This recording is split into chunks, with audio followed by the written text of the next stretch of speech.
Crushing. Guys fought tooth and nail till the last whistle.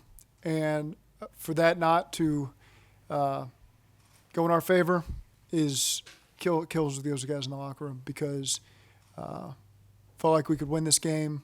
Felt like that was the style of game it was going to be quite frank.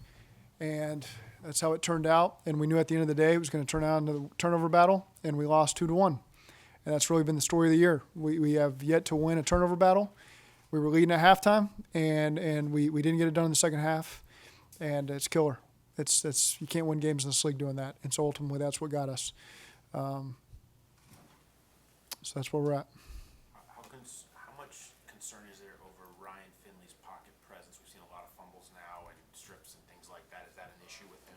Well, I mean, we had, 2 in this game, 2 or 3. The one he lost, I know for sure. And that's a concern. We got to be strong in the pocket. We knew they had a great front. They have really good edge rushers. They push the pocket in the interior. They pressure a lot with 28 and 26. And so we knew going into this game we knew that. And we had to be strong with the ball in the pocket, and we put it on the ground too many times. Zach, have you ever thought of going back to Dalton? It doesn't seem to be working. No, I mean, right now, Ryan Finley was going to be our quarterback in this game. And, with all personnel things, we get through the game and think about it as the week goes. But I don't have anything with any personnel decisions after the game. What can you say to these guys now that will resonate with them? That we love them, and we're still fighting for each other. And we got to be as tight as we ever have, because really that's where we're at right now. They're giving us all they got. We're giving them all we got. And, 2 weeks in a row now, we've come down and we have a chance really with our last possession, and we haven't gotten it done. That's what we told them. Another game, Finley's completed under 50% of his passes. Does that concern you at all? Well, obviously, we want it to be higher than that. There's no doubt. And there's a lot of things that factor into it.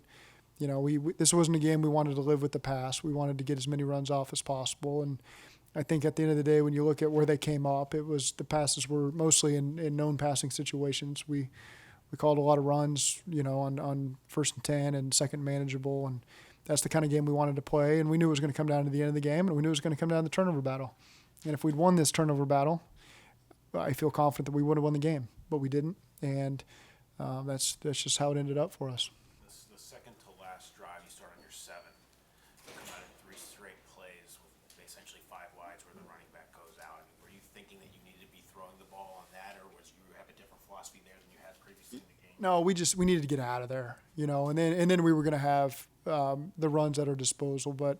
We felt good about a couple of those passes we called out of the empty sets that were going to get us that first down and get us moving, and then we could get back into somewhat of a normal offense. It wasn't going to be a huddle up and change personnels, but we were going to have some runs at our disposal. And, when you started it incomplete on the first one, it's now you're in the second 10, and we wanted to stay out of 3rd and long, so we felt good about the second 10 play, and just didn't work out for us, and we set ourselves back there. You said when you made the switch at quarterback that you wanted to see what Finley would give you, but you also said the first, above all else, was to win. Have you satisfied any of those curiosities, and does he still give you the best chance to win? I think with any young quarterback, you look across the league at all the young quarterbacks playing, look at their first 3 games. There's struggles that are going to happen.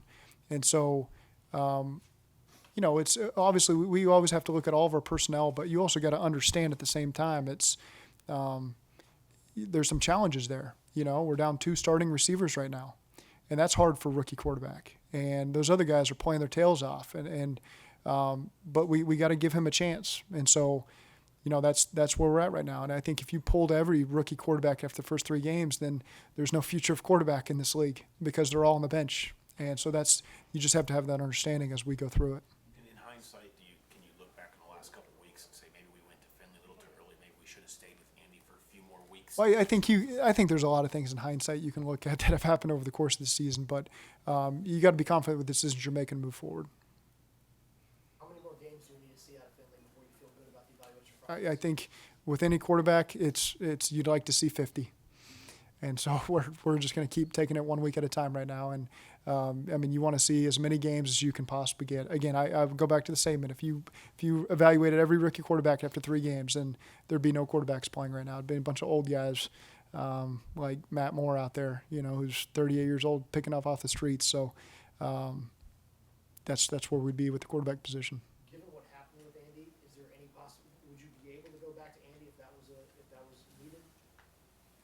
Because of health or just Because he's already been benched. yeah. Would you go back? I mean, it's right now Ryan's our quarterback, so it's not something I even really think about. Zach, there are a lot of fans that legitimately believe the team is tanking for #1 pick. You see a sign up in the stadium that says, "Grow for Joe Burrow."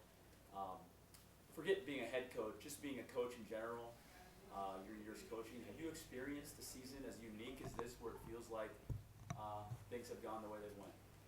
No, I really haven't. And I can't speak for the fans. I know they're frustrated. No one's more frustrated than the people who have to deal with it in that locker room. It's hard. It's hard because those guys, they go out there and they give it their all. And so we need the support right now, and there's going to be some fans that's going to pay off, the ones that show up to the stadium and cheer for us. They're going to be the ones that when we're playing for championships are going to say, hey, I stuck with them through thick and thin. I did it. I know it's easy right now to be negative. That's a fun thing to do, is take shots at us when we're down. But they got to enjoy it now because it's going to turn, and we're all looking forward to that day.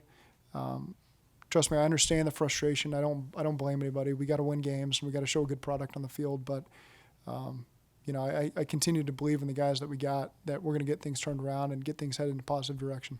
0-11 is the worst start in franchise history. How just defeating is it to hear that you're a part of something? It's just defeating to lose, period. I don't really care about the stats or the records or whatever it is. It's if you're a competitor and you've put everything you got into it, to lose is the worst feeling there is. And if you don't feel that, then you shouldn't be playing or coaching, to be honest with you.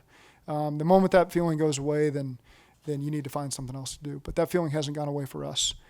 You don't see a team the last 2 weeks compete like they've done against some good teams down to that last whistle if it doesn't still hurt and they're still not giving you everything they got. And that's what we've seen from this group. Tyler Boyd was pretty outspoken this week about wanting to see the ball, and Finley saying he wanted to get it. Was that part of the plan for you guys to get him involved early? And what did you think about sort of the roller coaster day he ended up having with the deep ball and then also the fumble there at the end? Yeah, he made some big plays for us, but ultimately the ball security, whoever it is, we can't have it. But again, he's a reliable target. He makes plays for us. You do got to get the ball to your playmakers. And so there was a point of emphasis to get that done. We got him targeted there, especially on the touchdown drive. He made 2 back-to-back plays, and Finley gave him some good balls to go make plays. But he's got to continue to be a big part of this offense. Without Andy and AJ on the field, do you feel like y'all have the veteran leadership you need on the offensive side of the ball in situations like this? You got some veteran tight ends. You got some linemen who have stepped up. You got Gio. I feel like we got enough guys who speak up and do the right things, lead by example, that people listen to them. Does the message change each week now? I mean, loss after loss after loss. Are you going to try to change your message to try to resonate with these guys?